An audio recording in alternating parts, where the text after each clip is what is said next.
అమ్మ అన్న మాట లేదుగా ఆయనకి, లేడికి కదా పుట్టాడు. అందుకని ఆడది అన్నది ఆయనకి తెలియదు అసలు.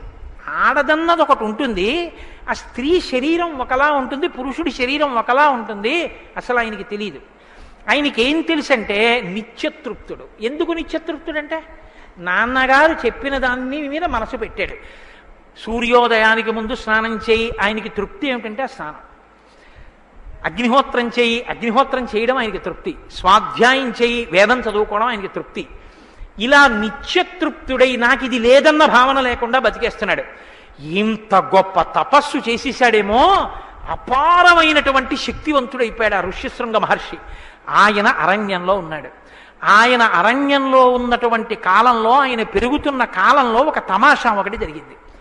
అక్కడే ఉన్న అంగరాజ్యాన్ని రోమపాదుడనే రాజు పరిపాలిస్తున్నాడు. ఆయన ఒక అధర్మం చేశాడు, దానివల్ల వర్షాలు పడ్డం మానేశాయి.